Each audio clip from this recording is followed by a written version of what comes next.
હું તમામ સમાજના લોકોને અપીલ કરું આ જામા મસ્જિદ છે રહેશે ને તા કયામત સુધી અલ્લાહનું ઘર જ રહેશે ને મસ્જિદ રહેશે એવી મુસ્લિમ સમાજ આજે ખાતરી આપે છે। ભરૂચની ઐતિહાસિક જામા મસ્જિદને લઈને સોશિયલ મીડિયામાં વાયરલ થયેલા વિડીયો અને ફોટાઓ બાદ સમગ્ર જિલ્લામાં ચર્ચા અને વિવાદનો માહોલ સર્જાયો છે। મસ્જિદના ભોયરામાંથી પ્રાચીન મૂર્તિઓ મળી આવ્યાના દાવાઓ સામે આવતા મામલો ગરમાયો છે। જો કે આ દાવાઓની સત્તાવાર પુષ્ટિ હજુ સુધી થઈ નથી। આ સમગ્ર મુદ્દે આજે જામા મસ્જિદના ટ્રસ્ટીઓ તેમજ મુસ્લિમ સમાજના આગેવાનો જિલ્લા કલેક્ટરને રજૂઆત કરવા પહોંચ્યા હતા। તેઓએ સોશિયલ મીડિયામાં વાયરલ થયેલી સામગ્રીની સત્યતા અંગે સત્તાવાર તપાસ કરવા અને ભ્રામક માહિતી ફેલાવનારાઓ સામે કાયદેસરની કાર્યવાહી કરવાની માંગ ઉઠાવી હતી। મુસ્લિમ સમાજના આગેવાનોનું કહેવું છે કે કોઈ સત્તાવાર તપાસ પૂર્ણ થયા વિના સોશિયલ મીડિયામાં ધાર્મિક ભાવનાઓને અસર કરે તેવી માહિતી પ્રસારિત કરવી ગંભીર બાબત છે। આ મામલે પુરાતત્વ વિભાગ અને સંબંધિત સરકારી તંત્ર દ્વારા નિષ્પક્ષ અને વૈજ્ઞાનિક તપાસ થવી જોઈએ તેવી પણ માંગ કરવામાં આવી છે। જામા મસ્જિદ ટ્રસ્ટે સ્પષ્ટતા કરી છે કે આ સ્થળ ભવિષ્યમાં પણ જામા મસ્જિદ તરીકે જ અસ્તિત્વમાં રહેશે અને તેની કાનૂની સ્થિતિ યથાવત રહેશે।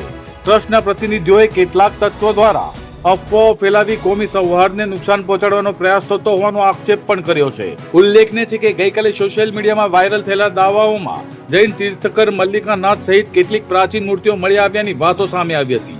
જો કે આ દાવાઓની વાસ્તવિકતા હાલ સત્તાવાર તપાસનો વિષય બની છે।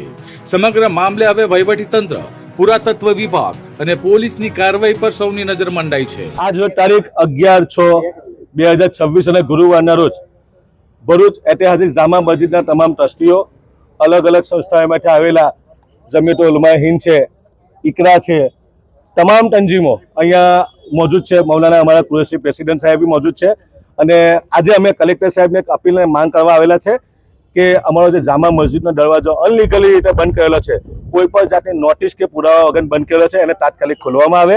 જે લોકો ભોંય તળિયામાં ખોટી રીતે ઉતાર્યા અને પુરાતત્વ વિભાગના નિયમોનું ઉલ્લંઘન કરીને વિડીયો ખોટા વાયરલ કરી અને ખોટી હુમર ચલાવ્યું એની સામે પણ ફોજદારી રાહે કાર્યવાહી કરવામાં આવે। અને જે નાગરાજ બાબા જે છે મહારાષ્ટ્રથી આવી અને ભરૂચ શહેરની શાંતિ દોરવાનો જે પ્રયત્ન કરે છે, આ શહેર શાંતિપ્રિય શહેર છે, ભાઈચારો એકતાનું શહેર છે।